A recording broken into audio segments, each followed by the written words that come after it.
Halo semuanya, perkenalkan nama aku Nisa Dianti. Aku dari kelas 3C. Nah, di sini aku mau bikin video mengenai tentang komunikasi massa. Nah, sebelum kita mengetahui apa itu komunikasi massa, pertama-tama kita harus tahu dulu apa itu media massa, teman-teman. Nah, media massa itu adalah saluran yang berfungsi untuk menyampaikan pesan atau komunikasi kepada khalayak atau publik. Oke, jadi karena adanya media massa ini, terciptalah komunikasi massa. Nah, jadi kesimpulannya, komunikasi massa itu adalah pesan yang dikemukakan melalui media massa kepada sejumlah besar orang, gitu. Nah, ini tuh pengertian yang dikemukakan oleh seorang ahli yang bernama John R. Bittner. Di sini juga ada 4 tanda pokok dalam komunikasi massa yang dikemukakan oleh Elizabeth Noelle Neumann, yaitu komunikasi massa itu tuh bersifat tidak langsung, terus komunikasi massa itu bersifat satu arah, dan komunikasi massa juga bersifat terbuka. Komunikasi massa juga memiliki publik yang secara geografis tersebar. Oke. Nah, di sini ada ciri-ciri dari komunikasi yang dikemukakan oleh Nuruddin dalam bukunya yang berjudul Pengantar Komunikasi Massa. Nah, di sini tuh ada komunikator itu melembaga, terus komunikasi itu bersifat satu arah, terus komunikasi massa itu bersifat heterogen. Abis itu pesannya bersifat umum, lalu komunikasi massa itu menimbulkan keserempakan, terus komunikasi massa juga mengandalkan peralatan teknis, dan komunikasi massa itu dikontrol oleh gatekeeper. Lalu media massa juga mempunyai fungsi, teman-teman, yaitu yang dikemukakan oleh peraturan Undang-Undang Nomor 40 1999 tentang pers, yaitu menyampaikan informasi, terus menghibur, mendidik, terus melakukan pengawasan sosial. Terus di sini ada efek dari komunikasi massa. Nah, menurut Donald K. Roberts, efek hanyalah perubahan perilaku manusia setelah dirinya diterpa pesan dari media massa. Lalu apa saja efek komunikasi massa? Nah, menurut Onong Uchayana Effendi, yang termasuk dalam efek komunikasi massa itu ada 3, yaitu efek kognitif, efek afektif, dan efek konatif. Efek kognitif ini adalah efek pengetahuan, terus efek afektif itu adalah efek yang mempengaruhi perasaan atau emosi, terus efek konatif itu yang mempengaruhi perilaku atau sikap. Lalu di sini ada komunikator nih, teman-teman. Nah, komunikator dalam komunikasi massa itu beda dengan komunikator dengan percakapan seperti biasa. Biasanya komunikator itu seorang individu, tapi dalam media massa komunikator itu bukan seorang individu, melainkan suatu institusi gabungan dari berbagai pihak, gitu, teman-teman. Nah, jadi komunikator media massa itu juga memiliki syarat, teman-teman. Di sini ada 3 syarat, yaitu consciousness, complexity, dan competitiveness. Nah, consciousness ini berarti komunikator dalam media massa itu harus bisa memperkirakan biaya yang dikeluarkannya. Terus complexity itu berarti komunikator dalam media massa ini harus bisa melewati proses pekerjaan yang panjang dan rumit. Lalu competitiveness itu berarti komunikator dalam media massa itu harus memiliki strategi atau ide agar menarik khalayak yang lebih banyak, gitu, yang sebanyak mungkin. Nah, lalu di sini juga disebutkan karakter komunikator yang dikemukakan oleh Aristoteles, yaitu goodwill, good sense, dan moral karakter. Nah, good Will ini yang berarti itu maksud yang baik. Terus good sense ini pikiran yang baik, dan moral karakter ini karakter yang baik atau moral yang baik. Nah, sementara Hofland dan Weiss itu menyebutkannya itu ada dua, yaitu credibility atau keahlian, terus trustworthiness yaitu dapat dipercaya. Nah, dalam komunikasi massa itu ada istilah yaitu codes and content. Nah, codes ini merupakan sistem simbol yang digunakan untuk menyampaikan informasi kepada khalayak umum. Misalnya dari kata-kata, dari tulisan, dari film, dari radio atau musik gitu ya. Terus kalau konten itu isi media tersebut, isi dari pesan tersebut biasanya tuh bersifat informatif, dan pesan tersebut tuh biasanya disampaikan melalui kodes. Lalu di dalam media massa juga ada yang namanya gatekeeper. Gatekeeper dalam media massa itu biasanya tuh terdiri dari beberapa pihak tuh, diantaranya pimpinan redaksi, editor, terus manajer stasiun radio, terus ada juga tim quality control. Dalam media massa juga ada regulator. Regulator itu bekerja di luar institusi media.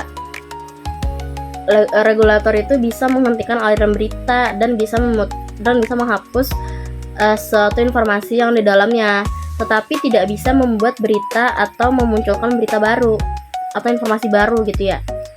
Di Amerika Serikat itu ada contohnya, yaitu ada pemerintah, narasumber, pengiklan, organisasi profesi, dan konsumen informasi, konsumen komunikasi. Lalu ada media itu terdiri dari media cetak, misalnya kayak surat kabar, majalah, tabloid. Terus ada media elektronik juga, kayak misalnya televisi, radio.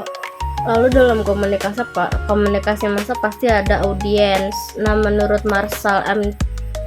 Seluhan menjabarkan audiens itu sebagai sentral komunikasi massa yang secara konstan dibombardir oleh media.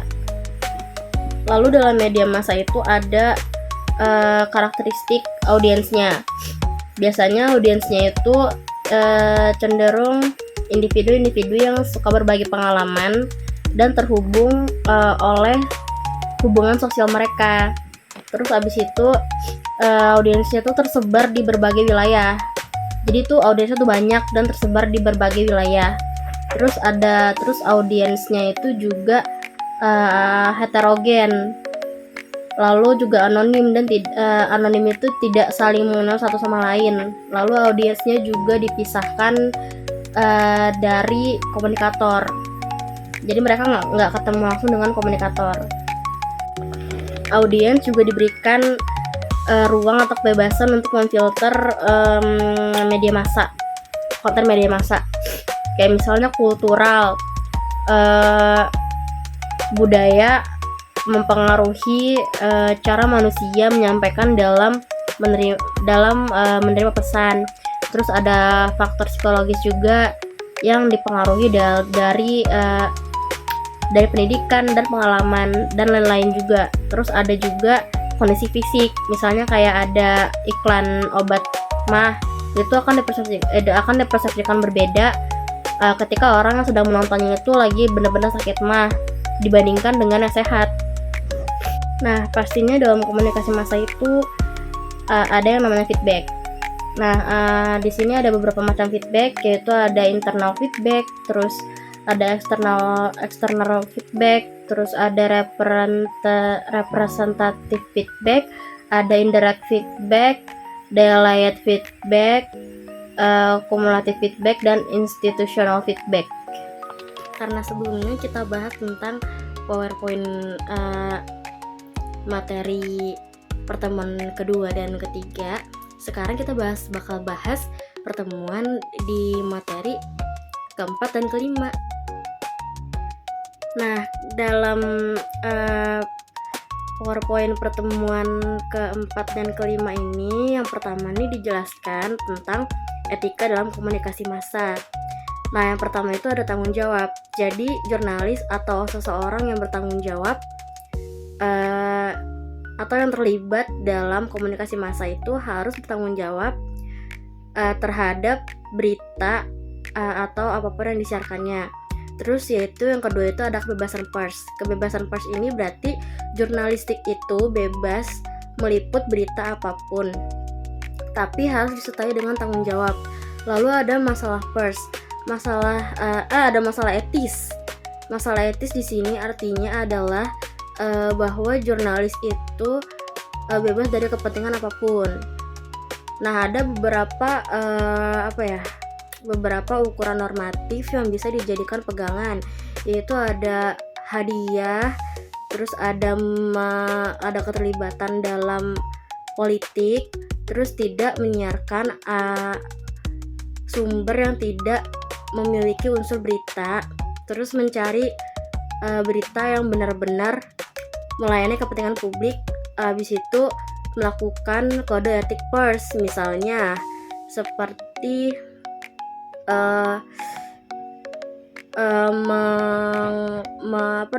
merahasiakan nama narasumber dan plagiatisme. Lalu habis itu yang kelima itu ada tepatan dan objektivitas, yaitu meliputi kebenaran, objektivitas yaitu over both side, terus check and recheck, headline yaitu perbedaan antara pemberitaan dan opini, terus editorial tuh harus netral, yaitu berarti nama dan identitas penulis itu harus dituliskan di situ. Terus ada tindakan adil untuk semua orang, yaitu media tidak boleh menjadi kaki tangan salah satu pihak. Terus media tuh harus melawan campur tangan individu dalam medianya. Terus media berita juga wajib bertanggung jawab atau mengkoreksi kesalahannya. Terus wartawan bertanggung jawab atas berita dan publik juga harus kritis. Lalu media tidak perlu melakukan tuduhan yang tidak perlu atau yang masif pada tertuduh gitu ya, pada tersangka gitu, untuk pada tersangka sebelum tersangka itu dapat melakukan pembelaan dan tanggapan apapun. Nah, dalam komunikasi massa juga ada hambatan, yaitu ada hambatan psikologis dan hambatan sosio-kultural. Hambatan psikologis itu yaitu ada perbedaan kepentingan atau interest, terus prasangka, stereotip, dan motivasi. Habis itu ada hambatan sosial kultural yaitu aneka etnik, terus perbedaan norma sosial, terus kurang mampu berbahasa Indonesia. Habis itu ada faktor semantik, habis itu ada pendidikan belum merata, dan ada hambatan mekanis. Selain hambatan, komunikasi massa juga memiliki kelebihan dan kekurangan. Kelebihannya itu jangkauannya sangat luas, terus intensitasnya bervariasi tergantung isi materinya itu menarik atau enggak, terus interaktif, terus kerugiannya adalah tidak terjadi dalam konteks komunikasi yang baik, terus biayanya juga sangat tinggi, terus ketepatan tergantung ketepatan waktu. Komunikasi massa juga memiliki 3 model, yaitu ada model 1 tahap, model 2 tahap, dan model timbal balik. Model 1 tahap ini adalah model ini tuh merupakan pengembangan dari model jarum suntik, di mana pesan yang disampaikan itu disalurkan melalui media massa tanpa melalui perantara kepada sejumlah komunikan. Tetapi informasi ini itu tidak menimbulkan efek yang sama pada setiap komunikan. Nah, model ini tuh beranggapan bahwa media tidak mempunyai kekuatan yang tetap, terus aspek pilihan dari penampilan penerimaan, pemahaman dalam ingatan yang selektif itu mempengaruhi suatu pesan. Terus untuk setiap komunikan terjadi efek yang berbeda, alias tidak sama ya. Lalu ada model yang kedua, yaitu model 2 tahap, yaitu model ini mengembangkan dari model jarum hipodermik. Namun model ini tuh ternyata menemukan hal yang mengejutkan, di mana pengaruh media itu ternyata sangat kecil, karena halayak itu lebih banyak terpengaruh oleh hubungan antar pribadi mereka. Model ini juga melahirkan konsep opinion leader sebagai penyebaran pengaruh media massa. Jadi pengaruh media massanya, penyebarannya itu tuh lewat opinion leader. Model ini tuh tahap pertamanya tuh dari sumber informasi ke opinion leader, terus tahap ini merupakan proses pengalihan informasi. Terus tahap kedua itu opinion leader itu melanjutkan informasi ke masyarakat. Terus tahap ini merupakan tahap penyebarluasan pengaruh. Di sini juga ada pengertian opinion leader. Jadi opinion leader itu apa sih? Opinion leader itu adalah orang yang memiliki kemampuan untuk mempengaruhi sikap atau perilaku seseorang secara informal sesuai dengan kemauan atau kehendak si pemimpin melalui hubungan sosial yang mereka bina atau yang dibinanya. Selain pengertian opinion leader, di sini juga ada karakteristik opinion leader, yaitu karakteristiknya tuh biasanya tuh lebih tinggi pendidikan formalnya dibandingkan dengan masyarakat yang lainnya, terus lebih tinggi status sosialnya juga atau status ekonominya ya. Terus abis itu lebih inovatif dalam menerima atau dan mengadopsi ide baru, terus lebih tinggi pengalaman medianya atau media exposure. Terus kemampuan empati mereka juga lebih besar. Lalu yang ketiga itu ada model alir banyak tahap, yaitu untuk menyempurnakan model 2 tahap itu muncullah model alir banyak tahap, yaitu model ini ada hubungan internal baik dari media ke halayak, kembali ke media, kemudian kembali lagi ke halayak, dan seterusnya. Oke. Nah, melalui model alir ini, audiens menerima pesan-pesan media massa secara langsung ataupun tidak. Tidak langsung itu berarti audiens itu menerima pesannya dari media massa melalui pemimpin. Kalau misalnya langsung itu berarti melalui kontak langsung dengan media massa. Terus prinsipnya itu kita dipengaruhi dan mempengaruhi orang lain. Intinya adalah model alir banyak ini tuh merupakan gabungan dari model 1 tahap dan 2 tahap tadi. Di sini juga dijelaskan cara audiens mempengaruhi media. Jadi ada 4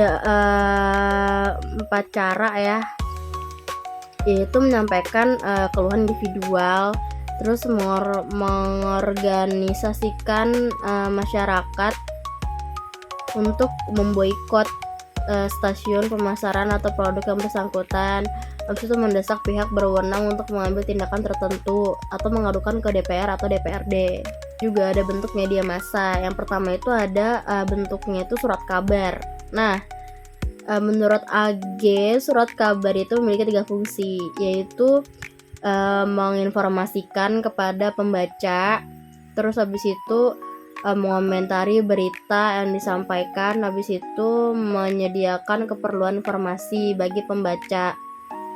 Tapi sebenarnya dari semua fungsi itu tuh surat kabar itu tuh lebih berfungsi itu adalah informasi, karena dalam surat kabar itu semuanya berisi tentang seluruh informasi. Paling kalau misalnya hiburan tuh ada cuman sedikit. Karena surat kabar juga memiliki karakteristik, yaitu ada publisitas, periodisitas, terus universalitas, terus aktualitas, dan terdokumentasikan. Selain surat kabar juga ada majalah. Nah, menurut Dominic Klasifikasi majalah tuh dibagi jadi 5 kategori, yaitu general consumer magazine, yaitu majalah konsumen umum. Terus Basinas publication, yaitu majalah biasa, bukan, majalah bisnis. Terus literary reviews and academic, yaitu kritik sastra dan majalah ilmiah. Habis itu ada newsletter atau majalah khusus terbit berkala. Terus ada public relations magazine, yaitu majalah humas. Di sini karakteristik majalah seperti tadi surat kabar. Majalah juga punya karakteristik, yaitu majalah itu tuh yang paling simple, terus relatif lebih mudah mengelolanya, terus lebih murah juga karena tidak membutuhkan modal yang banyak. Terus habis itu majalah juga memiliki penyajian yang lebih dalam, terus nilai aktualitas lebih lama. Terus juga nih yang membedakan majalah dengan surat kabar itu adalah majalah itu tuh memiliki gambar atau foto yang lebih banyak.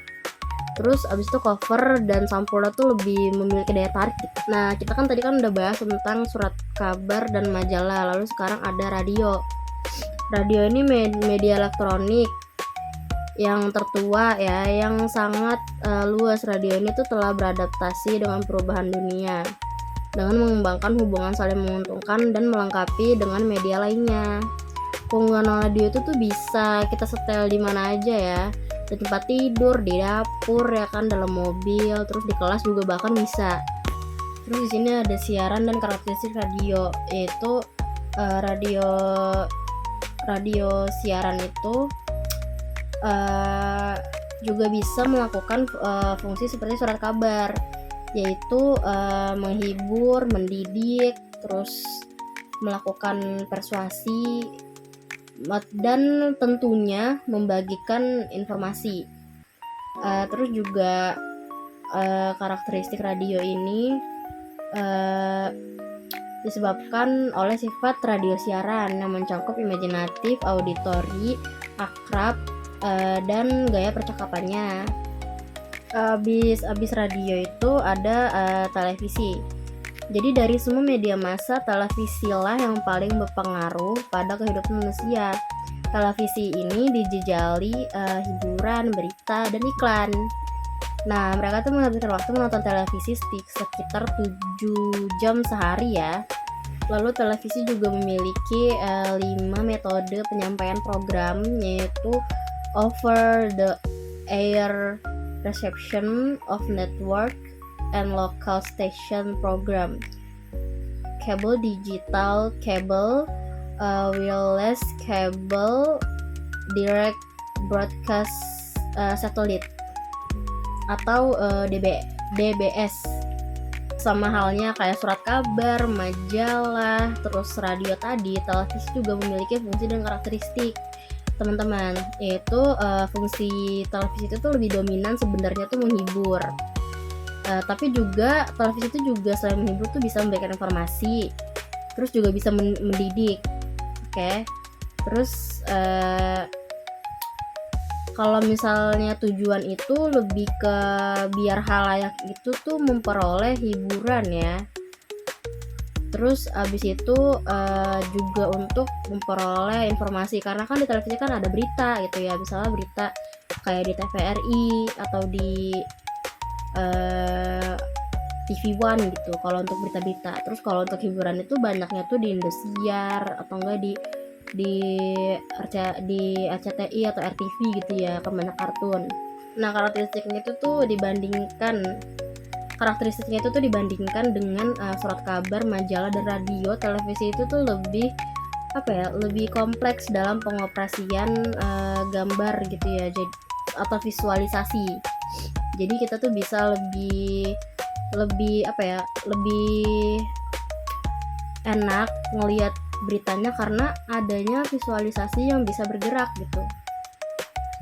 Kalau radio kan suara doang, terus kalau majalah kan gambar doang, sama berita tuh kan gambar doang ya kalau surat kabar. Terus juga ada faktor yang perlu diperhatikan dalam penyebaran informasi melalui media televisi ini, yaitu memerlukan pertimbangan. Pertimbangannya apa aja nih? Faktor-faktor yang perlu diperhatikan ini tuh adalah pemirsa, waktu, habis itu durasi, dan media penyajiannya. Ya, jadi biar nggak menimbulkan kontroversi. Film juga jadi tempat penyebaran media massa, yaitu film itu bisa disebut juga sebagai gambar hidup ya. Terus juga fungsi film itu tuh halayaknya tuh yang pertama ya, itu biasanya tuh untuk hiburan, ya kan. Tetapi dalam film tuh terkadang juga mengandung informasi juga teman-teman. Jadi bukan cuma hiburan doang. Faktor-faktor yang dapat menjadikan karakteristik dari film itu ada layarnya tuh lebar atau luas, terus pengambilan gambar, terus konsentrasi durasi, habis itu identifikasi psikologis.